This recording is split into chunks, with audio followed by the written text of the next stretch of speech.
तो hello guys, this is सर्वज्ञा। तो यार इस वीडियो में बात करेंगे गेट 2023 के लेकर। उसका एक फुल रोड मैप रहेगा कि कब तुम्हें सिलेबस शुरू करना चाहिए, कब ख़त्म करना चाहिए, कब टेस्ट सीरीज़, कब रिवीजन, कब पीवाईक्यू करनी चाहिए, उसको लेकर इस वीडियो में रहेगा। तो जो गेट 2023 देंगे या 2024 आगे तो देंगे, वो स्पेशली इस वीडियो को देखना, पूरा एंड तक देखना, अच्छे से समझना, ट्राई टू इम्प्लीमेंट जो बताऊँगा एक बारी। तो शुरू करते हैं वीडियो को। तो यार जो गेट 2023 दे रहे होंगे उन्होंने ऑलरेडी अपनी प्रिपरेशन शुरू कर दी होगी एंड अप्रॉक्स अभी तक 2-3 सब्जेक्ट शायद हो गए होंगे तुम लोगों के। तो इसके बाद क्या रहेगा, सबसे पहली चीज़ तुम्हें एक फिक्स करके चलना है कि तुम्हें अपने सिलेबस कब तक निपटाना है ना। किसी का कोचिंग सेंटर या जो सेल्फ स्टडी भी करते होंगे, कोई आगे रह जाएगा, कोई पीछे रह जाएगा, लेकिन तुमको एक फिक्स टारगेट बना के चलना है। मोस्ट प्रोबेबली फिक्स टारगेट क्या होता है, अक्टूबर या नवंबर, एट मैक्स। नवंबर भी ज़्यादा नहीं जाना चाहिए, अक्टूबर या इससे एट मैक्स ये जाना चाहिए। जल्दी हो जाए और बढ़िया है, सितंबर में हो गया तो और बढ़िया है, जल्दी जितनी जल्दी हो पाए ना। लेकिन एक टारगेट बना के चलो, जैसे अक्टूबर, मैंने अक्टूबर मान के चला था, मेरे को पता था मैंने अक्टूबर के आगे नहीं जाना। तो अगर मेरा कोचिंग इंस्टीट्यूट पीछे चल रहा है तो मैं क्या करूँगा, मैं खुद से वो अपनी तरफ से करना शुरू कर दूंगा। अगर मेरा कोचिंग इंस्टीट्यूट सही चल रहा है तो मेरे को ज़्यादा ज़रूरत नहीं है। पहली चीज़ तो ये हो गई है ना।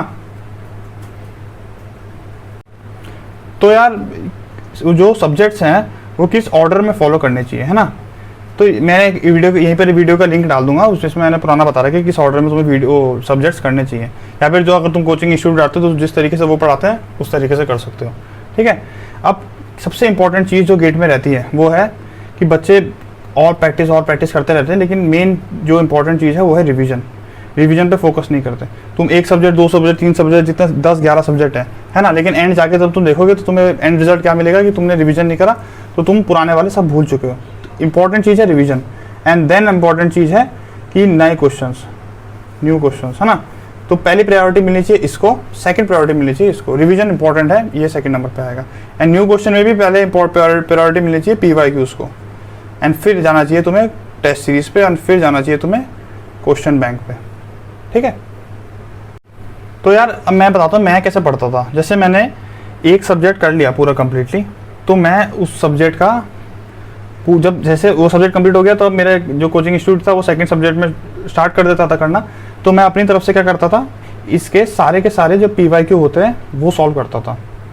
फर्स्ट टाइम में पीवाईक्यू थोड़े मुश्किल लगेंगे, 50 to 60% या ज़्यादा से ज़्यादा 70% कुछ ज़्यादा अच्छे होंगे तो वो कर पाएंगे, लेकिन इसमें होप लूज़ नहीं करनी, क्योंकि पहली बारी में सबको डिफिकल्टी आएगी। लेकिन क्या है, एक नोटबुक या कोई बुक टाइप बना लो जिसमें तुम सारे के सारे पीवाईक्यू करते रहो, ताकि अगली बार जब तुम पीवाईक्यू करो तो ज़्यादा तुम्हें दिक्कत ना आए, ठीक है। इसके पीवाईक्यू कर लिए। अगर तुम्हारे पे टेस्ट सीरीज वगैरह, टेस्ट सीरीज में बाद में बताऊंगा, चलो पीवाईक्यू कर लिए, ठीक है, पहली बारी के लिए। सेकंड सब्जेक्ट गए, सेकंड सब्जेक्ट कंप्लीट हुआ, थर्ड सब्जेक्ट स्टार्ट हो गया तो इसके पीवाईक्यू कर लिए। अब थर्ड सब्जेक्ट जैसे खत्म हुआ, ठीक है, जब तुम फोर्थ सब्जेक्ट में आए इसका तो पीवाईक्यू करें। लेकिन अब क्या होगा, एक बार जरा ये फर्स्ट सब्जेक्ट वापस से उठा के देखना, तो तुम्हें इसमें बहुत ज़्यादा डिफिकल्टी वापस से लगेगी। तुम्हें ऐसा लगेगा कि लिख तो तुमने रखा लेकिन याद नहीं आ रहा है। तो इस समय रिवीजन मैं क्या करता था, जैसे फोर्थ सब्जेक्ट में आया, जैसे इस सब्जेक्ट के बीच में 2 सब्जेक्ट का गैप आया, वैसे ही मैं इस सब्जेक्ट को उठाता था वापस से, फर्स्ट वाले सब्जेक्ट को उठाया पूरा शुरू से, पूरा वापस से पीवाईक्यू सॉल्व करे, पूरा सब्जेक्ट जो नोट्स हैं वो पढ़े। एंड इस टाइम तक मैंने टेस्ट सीरीज ले ली थी, तो टेस्ट सीरीज के मेरे पे होते हैं सिंगल लेवल टेस्ट, एक single level topic wise test होता है, तो वो 2 बस केवल। फुल रिवाइज करना है। फुल रिवाइज मीन्स पूरा अच्छे सब्जेक्ट पढ़ो, पूरे पीवाईक्यू करो और 2-3 सिंगल लेवल टेस्ट दे दो। फिर अब जब 5th सब्जेक्ट में आया, सेम प्रोसेस रिवाइज करना है सेकंड सब्जेक्ट के लिए। 5th साथ पढ़ने के बाद सेकंड वाला भी करना है, single test, topic and PYQ revise. इसी तरीके से क्या होगा तुम्हारा, जब तुम आखिरी में क्या कर सकते हो, जैसे तुम्हारा 6 या 7 या 8 सब्जेक्ट में आ गए ना तुम, तब तुम 2-2 करके भी रिवाइज कर सकते हो। जैसे 8 सब्जेक्ट में आ गए तो वापस से 1 पे आना, तो 1 और 2 एक साथ कर लो, फिर 3 और 4 एक साथ कर लो। ऐसे क्या होगा, जब तुम एंड पे आओगे 12 सब्जेक्ट जो भी होते हैं, 11 12 होते हैं, तो 11 या 12 सब्जेक्ट पे आने पर तुम्हारे पे ऑलमोस्ट सारे के सारे जो 1 से लेकर 12 तक के सारे सब्जेक्ट थे, तुम पूरे के पूरे सब्जेक्ट तुम्हें याद हो चुके होंगे। विद एटलीस्ट 2 टाइम्स तुम्हारा पीवाईक्यू के साथ फुल रिवीजन हो चुका होगा, ठीक है। तो मैं अपना जैसे बता रहा था, मेरा अक्टूबर में जब अक्टूबर एंड हुआ था तो मेरा सारे के सारे सब्जेक्ट 2 टाइम्स ख़त्म हो चुके थे फुल रिवीजन के साथ with PYQ. And one important thing क्या रहती है कि साथ में जब सेकंड रिवीजन चल रहा होगा ना, सेकंड रिवीजन के टाइम जब सेकंड रिवीजन तुम अच्छे से कर लोगे तो थोड़ा बैठकर उसमें शॉर्ट नोट्स बनते हैं, ठीक है। शॉर्ट नोट्स क्या रहते हैं, शॉर्ट नोट्स की वीडियो का लिंक मैं यहीं पे डालूंगा। शॉर्ट नोट्स कैसे रहते हैं, पूरा सब्जेक्ट जो है वो एट मैक्स 3 से 4 A4 पन्नों में तुम वो कर लो, समराइज कर लो। मेन जो फालतू चीज़ें नहीं लिखनी, जो चीज़ें तुम्हें लग रहा है कि इंपॉर्टेंट है, कुछ फॉर्मूले हैं, कुछ अलग चीज़ें तुम्हें याद करनी है, समराइज करना है, वो लिखो 3 से 4 पन्नों में, ताकि जब तुम तीसरी या चौथी बार रिवीजन करने जाओ तो तुम्हें पूरा का पूरा पीवाईक्यू के साथ रिवाइज करने की बार बार जरूरत ना पड़े। तुम केवल ये शॉर्ट नोट उठा के भी तुम ऐसा लगे कि हाँ यार पूरा तैयार हो चुका है, ठीक है। तो अब अगली बार से तुम ये भी यूज़ कर सकते हो शॉर्ट नोट्स रिवाइज करने के लिए, ठीक है। तो मेरा नवंबर ऑनवर्ड्स प्लान क्या था, नवंबर तक मेरे पे सारे सब्जेक्ट ऑलरेडी 2 बार हो चुके हैं। तो इसके बाद मैं क्या करता था, जब तुम देखो सारे सब्जेक्ट 2 बार हो चुके थे, सिंगल लेवल टेस्ट जो मेरे थे वो रिवाइज कर करके ऑलमोस्ट सब हो चुके थे। इसके बाद आते हैं मल्टी लेवल टेस्ट। तुम्हारे टेस्ट सीरीज में होंगे multi level test. Multi level test मतलब 2 या 3 सब्जेक्ट्स होंगे अलग अलग, उनको मिक्स करके उसमें एक टेस्ट बना होगा। मिक्स करने का फायदा क्या है, अभी तुमने केवल एक बारी में एक सब्जेक्ट पढ़ा है, ठीक है। अब 2-3 सब्जेक्ट एक साथ पढ़ोगे तो इसमें तुम्हारा कॉन्फिडेंस बढ़ेगा, ज़्यादा सिलेबस तुम कवर करने की कोशिश करोगे। तो ये 2 या 3 बारी में तुम पूरे के पूरे 10-12 सब्जेक्ट कवर कर लोगे जितने तुम्हारे सब्जेक्ट है ना। तो मल्टी लेवल टेस्ट में ये फायदा रहेगा कि तुम इकट्ठा सब्जेक्ट पढ़ने की तुम्हारी आदत पड़ जाएगी, ठीक है। नवंबर में क्या होगा, पूरे नवंबर में तुम मल्टी लेवल टेस्ट दो और एट मैक्स ये ज़्यादा शॉर्ट नोट्स रिवाइज करने की कोशिश करो, ठीक है। तो नवंबर के एंड में जब दिसंबर आएगा तो तब तुम्हारे पे सारे के सारे सब्जेक्ट 2-3 बार हो चुके होंगे। अब क्या करना, एंड यार एक इंपॉर्टेंट चीज़ क्या थी कि अब तुम्हारे पे शॉर्ट नोट्स भी हैं और पीवाईक्यू वाले के साथ फुल रिवीजन भी है। तो क्या कर सकते हो, जैसे कोई एक सब्जेक्ट है उसको शॉर्ट नोट से रिवाइज कर लिया, दूसरे वाले को फुल रिवाइज कर लिया, तीसरे वाले को शॉर्ट नोट से, चौथे वाले को फुल रिवाइज। और इसके बाद जब नेक्स्ट बारी करोगे तो जिसको शॉर्ट से करा था उसको फुल से करो, जिसको फुल से करा था उसको शॉर्ट से करो। इससे क्या होगा, थोड़ा टाइम भी बचेगा तुम्हारा और तुम्हारे को थोड़ा स्पीड भी बचेगा और जल्दी तुम्हारा सिलेबस कवर होएगा, वो रिवीजन भी अच्छे से बना रहेगा, ठीक है। अब बात करेंगे दिसंबर के महीने की, ठीक है। दिसंबर में क्या आएगा, सबसे इंपॉर्टेंट चीज़ जो तुम्हें दिसंबर में स्टार्ट करनी है वो है फुल लेंथ टेस्ट। ये सबसे इंपॉर्टेंट चीज़ होती है ना, फुल लेंथ टेस्ट। अब तुमने 2-3 सब्जेक्ट एक साथ पढ़ लोगे तो ऐसे करो, एक बारी शॉर्ट नोट से फुल 12 के 12 जितने सब्जेक्ट हैं एक बार सब स्पीड में देख लो एंड फुल लेंथ देना शुरू करो। देखो फुल लेंथ देने के लिए तुम्हें बार बार ऐसा लगेगा कि मेरा अभी तैयार नहीं हूँ, मैं अभी तैयार नहीं हूँ, लेकिन ये होएगा। हाँ, जब तक तुम पहला फुल लेंथ टेस्ट नहीं दोगे तब तक तुम्हें ये लगता रहेगा कि मैं तैयार नहीं हूँ। जब तुम एक बार देना शुरू करोगे, 2 बार देना शुरू करोगे तो तुम्हें अपना कॉन्फिडेंस बिल्डअप होएगा। फुल लेंथ टेस्ट एक्चुअली खुद ही एक रिवीजन है ना। फुल लेंथ टेस्ट जब दोगे तो खुद ही तुम्हारा रिवीजन होगा। इसका तरीका एक बताता हूँ तुमको। तो मैं कैसे फुल लेंथ टेस्ट देता था, जैसे मेरा जो डेस्क है ना उस पर पूरी 12 की 12 में कॉपी रख के रखता था, ठीक है। अब कोई बोलेगा चीटिंग है कि तुम बगल में लैपटॉप मेरा रहता था एंड पूरी 12 की 12 मेरी कॉपी वहीं पड़ी रहती थी, ठीक है। मैंने फुल लेंथ टेस्ट देना शुरू करा, मेरे को जितना कॉन्फिडेंस लगता था, समझ लो 65 क्वेश्चन आते हैं मेरे को, उसमें से कुछ 12 में से मैं शायद समझ लो 5 या 6 सब्जेक्ट में बिल्कुल भी बिना प्रॉब्लम के आराम से क्वेश्चन कर दे रहा था, ठीक है। बचे हुए 5 या 6 सब्जेक्ट में मुझे कभी कभी कॉपी खोल लेनी पड़ती थी वो बार बार देखने के लिए कि फॉर्मूला क्या है वो क्या है। तो इसमें से जो ये 5 और 6 सब कॉपीज़ हैं ऊपर वाली जो मेरे को आता था, ये मैं यहाँ से हटा के वापस रख दूंगा और ये 5 और 6 कॉपी जो हैं ये मैं रख के रखूँगा। ये मेरे को क्या बताएगा कि ये 5 और 6 सब्जेक्ट अभी मेरे थोड़े वीक हैं और ये 5 और 6 सब्जेक्ट में मैं स्ट्रॉन्ग हो चुका हूँ। अभी और टेस्ट तुम लगातार दोगे, देखो दिसंबर से तुम्हें टेस्ट देने शुरू करना है, ठीक है। लगातार टेस्ट दो या हर एक दिन छोड़ के या 2-2 दिन छोड़ के, लेकिन देने कंटिन्यू टेस्ट। एटलीस्ट 30 से 40 टेस्ट तुम्हारे हो जाने चाहिए गेट से पहले। तो यहाँ क्या होगा, फिर अब तुमने और टेस्ट दिया, अब तुम्हें थोड़ा टाइम बाद क्या होगा, इन 5 और 6 में से भी 2 या 3 बचेंगी और 2 या 3 तुम्हें अच्छे से हो चुकी होंगी। तो इन 2-3 को भी हटा दो यहाँ से, धीरे करके सारी की सारी जो कॉपीज यहाँ से वो हट चुकी होंगी।